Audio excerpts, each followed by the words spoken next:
During this election period, there were various debates held, various town halls, etc., etc., etc. The one debate that I wish had been held that wasn't held was a debate that was held and moderated by black media. The reason I say that is there are a lot of subjects that were germane to the black community that were never ever brought up. And I believe that if people like Roland Martin or Tom Joyner, et cetera, had been moderators and been able to hold their own debates, and didn't necessarily have to be for an hour and a half. My mind, an hour would have sufficed as long as the moderators focused in on problems within the black communities that were germane. And I could say the same thing about the Hispanic community on Univision, the Hispanic channels.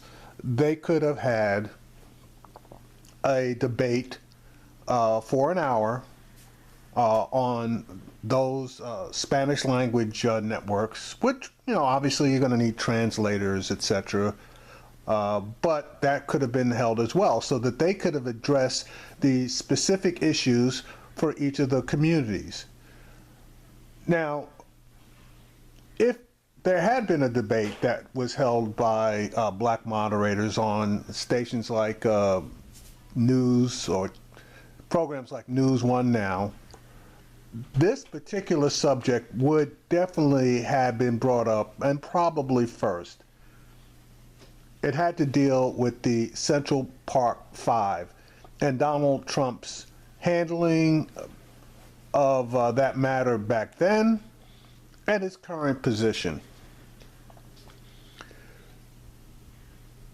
His answers, more than likely, on this issue alone would have disqualified him with the black community for the most part, and it appears that he's really already been disqualified. But certain polls out there show that he has somewhere in the vicinity of 5% backing from the black community. I honestly don't believe that.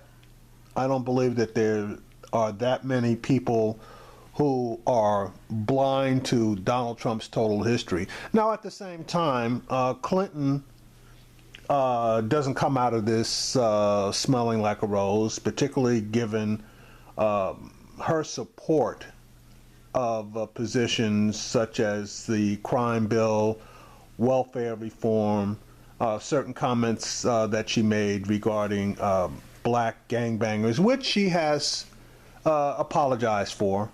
That's one thing about Clinton. If she, when she makes a mistake and gets caught red-handed, she does apologize. Unlike Donald Trump, when he gets caught red-handed, he just doubles down.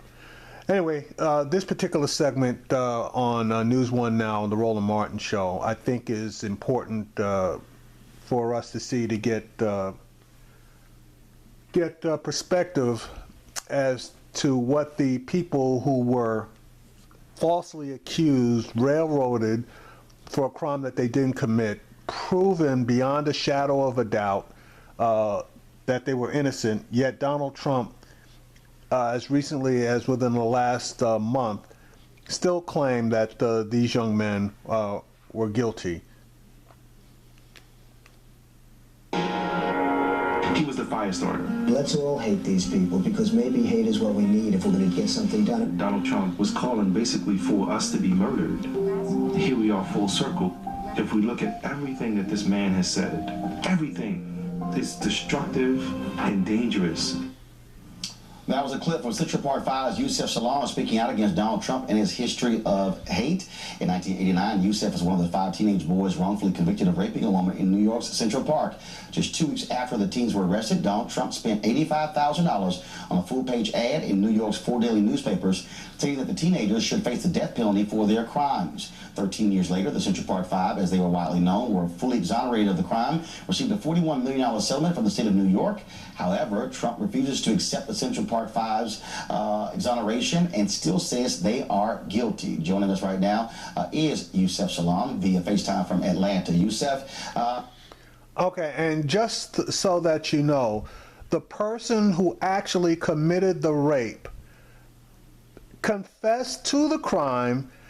The DNA evidence matched him to the crime, so there is no doubt that he committed the crime. Yet Donald Trump refuses to accept the physical evidence and the confession of the person who did it.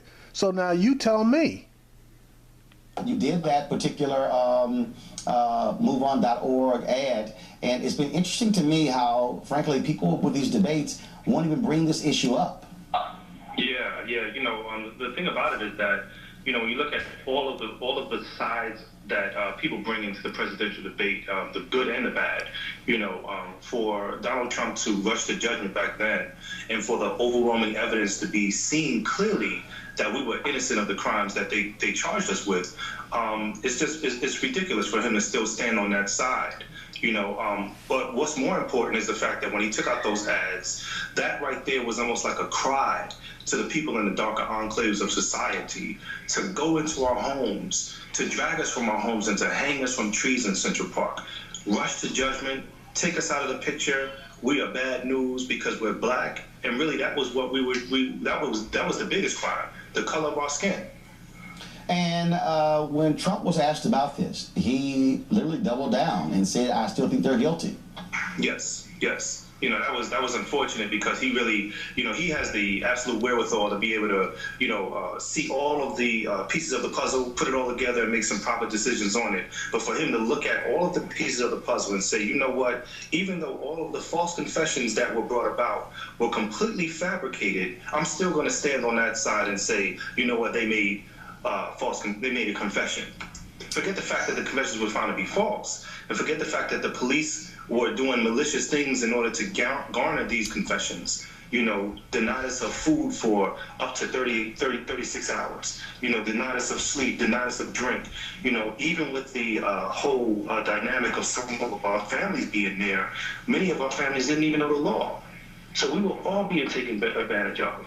And the city was being taken advantage of as well because they were made to believe that lie for 13 years. The worst part of it is that the Central Park jogger herself was made to believe that lie for 13 years and still probably lives in this kind of fog of a reality as to, well, what really happened and who really did this to me.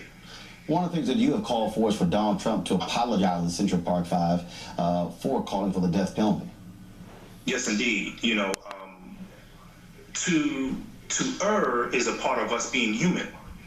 And, one of the worst things, when I look at Donald Trump, he walks around with this air of affluenza. He also walks around with this whole idea that he's completely infallible and so forth and so on. And, he would have probably never apologized to anything had he been able to get away with it 100%. But those videos that came out about him groping women and bragging about it and so forth and so on, he had to come out and apologize for that. But here to still stand on this side of wrong. Overwhelming evidence is showing that we were not the ones who did this crime. 100% not the ones, none of the crimes that happened in Central Park. The Central Park 5 had nothing to do with any one of them. And he still refuses to apologize, still says that he wants to be the law and order president, still says that he wants to bring into the fray across the country practices that were found to be unconstitutional in New York City, stop and frisk.